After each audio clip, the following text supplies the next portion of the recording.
ॐ यज्ञानतिमिरन्धस्य ज्ञानाञ्जनशलाकया चक्षुरुन्मीलितं येन तस्मै श्रीगुरवे नमः। वञ्चाकल्पतरुभ्यश्च कृपासिन्धुभ्येव च पतितानां पावनेभ्यो वैष्णवेभ्यो नमो नमः। শ্রী গুরুদেবের চরণ কমলে প্রণাম নিবেদন করে ভাগবত কথা শুরু করছি। ওং নমো ভগবতে বাসুদেবায় নমঃ। ওং নমো ভগবতে বাসুদেবায় নমঃ। ওং নমো ভগবতে বাসুদেবায় নমঃ। শ্রীমদ্ ভাগবত মহাপুরাণের দ্বিতীয় স্কন্ধ প্রথম অধ্যায় ভগবানের বিরাট রূপের বর্ণনা। রাজা পরীক্ষিত পয় উপবেশনে উপবিষ্ট হয়ে শ্রী সুখদেব আচার্যকে প্রশ্ন নিবেদন করেছিলেন এবং সেই প্রশ্নের উত্তরে সুখদেব আচার্য বললেন, হে রাজেন্দ্র, যেসব গৃহস্থ দিবারাত্র পরিবারকে নিয়েই ব্যস্ত থাকে, আত্মস্বরূপ জ্ঞান শূন্য সেই গৃহস্থদের বলার, শোনার, চিন্তা করবার হাজার হাজার বিষয় আছে। তাদের সমস্ত জীবন এইভাবেই শেষ হয়ে যায়। রাত্রিতে নিদ্রা ও স্ত্রীবিলাস এবং দিবাভাগে ধন উপার্জন ও স্ত্রীপুত্র আদি পোষণেই তাদের জীবন অতিবাহিত হয়। সংসারে যাদের অত্যন্ত ঘনিষ্ঠ আত্মপরিজন বলা হয়, সেই সব দেহ, স্ত্রী, পুত্রাদি সবই অসার, কেবল অসৎ অর্থাৎ নশ্বর। কিন্তু জীব সেই সকল বস্তুতে মোহগ্রস্ত হয়ে এমন আসক্ত হয়ে যায় যে অনুক্ষণ তাদের মৃত্যু কবলিত হতে দেখেও সেদিকে ভ্রুক্ষেপ করে না। অতএব হে পরীক্ষিত, অভয়পদ প্রাপ্ত বিলাসী জীবের তো সর্বাত্মা সর্বশক্তিমান ভগবান শ্রীকৃষ্ণের লীলা কীর্তি শ্রবণ কীর্তন ও স্মরণ করা একান্তভাবে উচিত। জ্ঞান ভক্তি অথবা নিজ নিজ আশ্রম ধর্ম যথাযথভাবে পালন করে জীবনকে এমনভাবে তৈরি করা যাতে মৃত্যুকালে নিশ্চিতভাবে ঈশ্বরের স্মরণ হয়, এটিই হলো মনুষ্য জীবনের একমাত্র কর্তব্য। হে পরীক্ষিত, ব্রহ্মনিষ্ঠ মণিগণ বেদবিহিত বিধি নিষেধাত্মক কর্ম সকল থেকে নিবৃত্ত হয়েও প্রয়াস শ্রীহরির গুণকীর্তন আনন্দে মগ্ন হন। দ্বাপর যুগের শেষ ভাগে ভগবত রূপ অথবা বেদ তুল্য এই শ্রীমদ্ ভাগবত নামক মহাপুরাণ আমি আমার পিতৃদেব শ্রীকৃষ্ণ দ্বৈপায়নের কাছে অধ্যয়ন করেছিলাম। হে রাজর্ষি, নির্গুণ স্বরূপ পরমাত্মাতে আমার পূর্ণ নিষ্ঠা আছে, কিন্তু তবুও ভগবান শ্রীকৃষ্ণের লীলা মাধুর্যের আকৃষ্ট হয়ে পড়েছি। এই কারণেই আমি এই পুরাণ অধ্যয়ন করেছি। তুমি পরম বৈষ্ণব, তাই আমি তোমাকে এই ভাগবত শোনাবো। এই ভাগবতের প্রতি শ্রদ্ধা থাকলে শুদ্ধ চিত্তবৃত্তি দ্বারা শ্রীকৃষ্ণ চরণে শীঘ্রই অনন্য প্রেম লাভ হয়। ঐহিক বা পারত্রিক কোনো ইচ্ছা থাকলে অথবা সংসারকে দুঃখরূপ মনে করে বৈরাগ্যযুক্ত চিত্তে যে নির্ভয়ে মোক্ষ প্রাপ্তি কামনা করে, সেইরূপ সাধকদের অথবা যোগসিদ্ধ জ্ঞানীদের পক্ষেও সমস্ত শাস্ত্রেরই নির্দেশ হল ভগবান নাম সংকীর্তন। এই সংসারে নিজ কল্যাণ সাধন পথে অসতর্ক মানুষের দীর্ঘ আয়ু তার অজান্তেই বৃথাই অতিবাহিত হয়ে, এতে কি লাভ? কিন্তু জীবন বৃথা কাটছে এই জ্ঞান হলে সেই মুহূর্তকাল সময়ও বৃথা ব্যতীত দীর্ঘকাল থেকে শ্রেষ্ঠ, কারণ সেই সময়টুকু দিয়ে নিজের আত্মোন্নতির চেষ্টা তো করা যেতে পারে। রাজশ্রী খট্টাঙ্গ তার আয়ুর সমাপ্তিকাল বুঝতে পেরে 48 মিনিটের মধ্যেই সব কিছু ত্যাগ করে ভগবানের অভয়পদ প্রাপ্ত হয়েছিলেন। হে পরীক্ষিত, তোমার হাতে তো 7 দিন সময় রয়েছে। অতএব এই সময়টুকুর মধ্যে তুমি নিজের মঙ্গলের জন্য যা কিছু করা প্রয়োজন করে নাও। দেহান্তকাল উপস্থিত হলে মৃত্যু ভয়ে ভীত না হয়ে বৈরাগ্য রূপ অসি দ্বারা এই দেহানুবন্ধী স্ত্রী পুত্রাদি যে আসক্তি তা ছেদন করা কর্তব্য। বৈরাগ্য গ্রহ এবং গৃহস্থশ্রম থেকে নিষ্ক্রান্ত হয়ে পবিত্র তীর্থজলে স্নান করে শুদ্ধ ও একান্ত স্থানে শাস্ত্রোক্ত কুশ মৃগচর্ম বা কম্বলের আসনে উপবিষ্ট হয়ে তারপর পরম পবিত্র ওম এই অক্ষরত্রয় গ্রথিত ব্রহ্মবাচক প্রণবে মনে মনে জপ করবে। প্রাণবায়ুকে বশীভূত করে মনকে স্থির করে মুহূর্তের জন্য প্রণব বিস্মৃত হবে না। নিশ্চয়াত্মিকা বুদ্ধিযুক্ত হয়ে প্রাণায়াম স্থিরকৃত মনের দ্বারা ইন্দ্রিয় রাজিকে তাদের বিষয়সমূহ থেকে, সত্রাদি ইন্দ্রিয়কে শব্দাদি বিষয় থেকে ইত্যাদি নিবৃত্ত করবে এবং কর্মের বাসনায় চঞ্চল মনকে বিচারপূর্বক স্থির করে ভগবানের মঙ্গলময় মূর্তিতে অভিনিবেশ করাবে।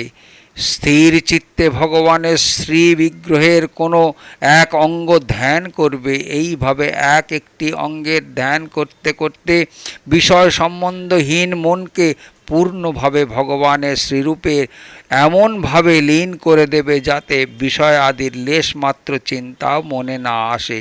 যেখানে গিয়ে মন একেবারে শান্ত হয়ে যায়, তাই ভগবান বিষ্ণুর পরম পদ জাপে মন ভগবত প্রেমরূপ আনন্দে তন্ময় হয়ে যায়।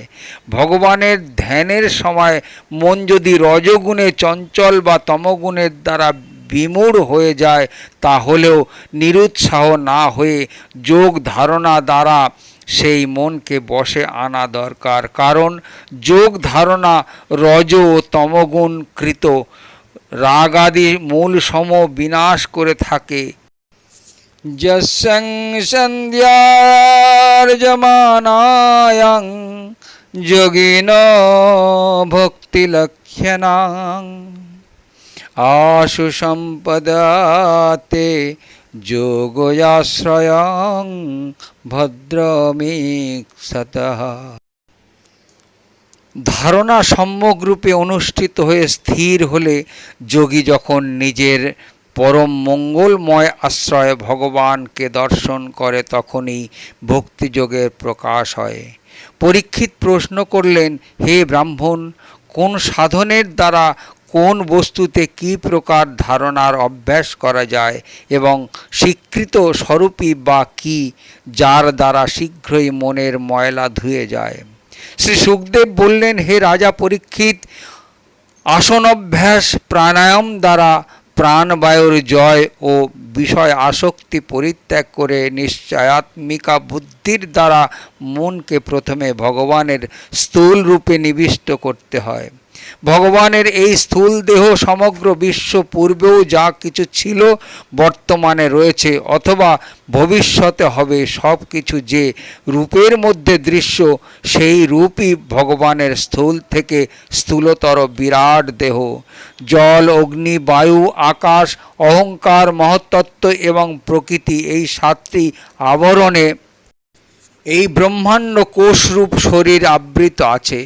এই ব্রহ্মাণ্ডরূপ শরীরের মধ্যে অন্তর্যামী রূপে যে বিরাট পুরুষ ভগবান অবস্থান করছেন, সেই ভগবানই ধারণার বিষয়, তাকেই ধারণা করা হয়। তত্ত্বজ্ঞ পণ্ডিতগণ বলে থাকেন যে পাতাল হলো সেই বিরাট পুরুষের পদযুগল, চরণের অগ্র পশ্চাৎভাগী রসাতল, গুল্ফোদয় হলো মহাতল, দুই জঙ্ঘ হলো তলাতল। বিশ্বমূর্তি ভগবানের দুই জানু হলো সুতল, উরুদয় হলো বিতল, আর অতল মহিতল জঙ্ঘা এবং হে পরীক্ষিত, তার নাভি সরোবরকে বলা হয় আকাশ। আদি পুরুষ পরমাত্মার বক্ষস্থলই স্বর্গলোক এবং গ্রীবা হল মোহরলোক, মুখ জনলোক এবং ললাটকে তপলোক বলা হয়। সেই সহস্র শিষ্য ভগবানের মস্তক সমূহই সত্যলোক। ইন্দ্রাদি দেবগণ তার বাহু, 10 দিক তার কর্ণ, শব্দ তার শ্রবণেন্দ্রিয়, অশ্বিনী কুমারদ্বয় তার নাসাপুট ও গন্ধ ঘ্রাণেন্দ্রিয় এবং প্রজ্বলিত অগ্নি তার মুখ, অন্তরিক্ষ তার নেত্র, লোকদ্বয় তার মধ্যে অবস্থিত, সূর্য তার দর্শনেন্দ্রিয়, রাত্রি ও দিন তার অক্ষিপত্র, ব্রহ্মপদ তার ভ্রুবিলাস, জল তার তালু, আর জিহ্বা হল রস। বেদ সমূহকে ভগবানের ব্রহ্মরন্ধ্র বলা হয়। যম তার দ্রংষ্টা দেহ, গৃহাদিতে স্নেহাশক্তি তার দন্ত, আর জনমোহিনী মায়া হল তার হাসি বা হাস্যবিলাস। এই অনন্ত সৃষ্টি তার কটাক্ষপাত, লজ্জা তার উত্তরষ্ট এবং লোভ তার অধরষ্ট, ধর্ম হল স্তন এবং অধর্ম হল পৃষ্ঠ, প্রজাপতি তার মূত্রেন্দ্রিয়, মিত্রা বরুণ তার অন্ডকোষ, সমুদ্র তার কুক্ষিদেশ, আর বিশাল বিশাল পর্বত তার অস্থিসমূহ। হে রাজন, বিশ্বমূর্তি বিরাট পুরুষের নাড়ি সমূহ হল নদী সকল, বৃক্ষ রোম পরম প্রবল, বায়ু তার নিঃশ্বাসকাল, তার গতি এবং গুণ প্রবাহই ত্রিগুণকে গতিশীল রাখা। তার কর্ম, হে মহারাজ পরীক্ষিত, মুনিগণ মেঘসমূহকে তার কেশকলাপ বলেন, প্রাত সন্ধ্যা ও সায়ং সন্ধ্যা তার আচ্ছাদন। মহাত্মগণ বলেন যে অব্যক্ত মূল প্রকৃতিই তার হৃদয় এবং সর্ববিধ বিকারের হেতু চন্দ্রকে তারা তার মন বলে থাকেন। মহাতত্ত্বকে সেই বিরাট পুরুষের চিত্ত বলা হয় এবং রুদ্রকে অহংকার, ঘোড়া, খচ্চর, উট এবং হাতি তার নখ, এবং বনচর, মৃত্যু ও পশুগণের অবস্থিতি হল তার কোটিদেশ। নানা রকমের পক্ষীকুল তার বিচিত্র শিল্প নৈপুণ্য, স্বয়ম্ভূ মনু তার বুদ্ধি এবং মনুর সন্তান মানব তার নিবাসস্থান, গন্ধর্ব, বিদ্যাধর, চারণ ও অপ্সরাগণ তার ষড়জাদি সপ্ত স্বরের স্মৃতি, এবং অসুরগণ তার বীর্যবল, ব্রাহ্মণ তার মুখ, ক্ষত্রিয় তার বাহু, বৈশ্য তার উরু এবং শূদ্র সেই বিরাট পুরুষের চরণ। বিভিন্ন দেবতার নামে যে সব বড় বড় দ্রব্যযজ্ঞ অনুষ্ঠিত হয় তাই তার কর্ম। মহারাজ পরীক্ষিত, বিরাট পুরুষের এই যে অবয়ব সংস্থান, এটাই হলো তার স্থূল শরীরের স্বরূপ, যা আমি তোমাকে বললাম। মুমুক্ষু ব্যক্তিগণ এই স্থূলতম পুরুষ দেহে বুদ্ধির দ্বারা মনকে স্থির করে থাকেন, কারণ এই পুরুষ শরীর ভিন্ন প্রপঞ্চে আর কোনো বস্তুই নেই। প্রশ্নে যেমন একই ব্যক্তি নিজেকেই বিভিন্ন বস্তুরূপে অবলোকন করে, তেমনি সকলের চিত্তবৃত্তি দ্বারা সকল বিষয় অনুভবকারী হলেন তিনি নিজেই। সেই সত্যস্বরূপ আনন্দনিধি ভগবানেরই ভজনা করা কর্তব্য। ব্রহ্ম ছাড়া অন্য কিছু আছে মনে করে তাতে আসক্ত হওয়া উচিত নয়, কারণ এই আসক্তেই জীবের অধঃপতনের হেতু। হরে কৃষ্ণ কৃষ্ণ কৃষ্ণ হরে হরে, হরে রাম রাম রাম হরে হরে। ওং নমো ভগবতে বাসুদেবায় নমঃ। ওং নমো ভগবতে বাসুদেবায় নমঃ। ওং নমো ভগবতে বাসুদেবায় নমঃ। এই ভিডিওতে ভগবানের বিরাট রূপের পরপর বর্ণনা করা হলো এবং মানুষ এই সংসার জীবনে ত্রিতাপ জ্বালা থেকে কিভাবে মুক্তি পাবেন তার বর্ণনা করা হলো, এবং কিভাবে আমরা বৃদ্ধ বয়সে ভগবানের শরণাপন্ন হতে পারবো সেটিও বিস্তৃতভাবে বর্ণনা করা হলো। পরবর্তী লীলা পরবর্তী ভিডিওতে আস্বাদন করুন, এবং ভিডিওটি যদি ভালো লাগে লাইক, শেয়ার এবং কমেন্ট করতে ভুলবেন না। হরে কৃষ্ণ কৃষ্ণ কৃষ্ণ হরে হরে, হরে রাম রাম রাম হরে হরে। বঞ্ছাকল্পতরুভ্যশ্চ কৃপা সিন্ধুভ্য এব চ পতিতানাং পাবনেভ্যো বৈষ্ণবেভ্যো নমো নমঃ।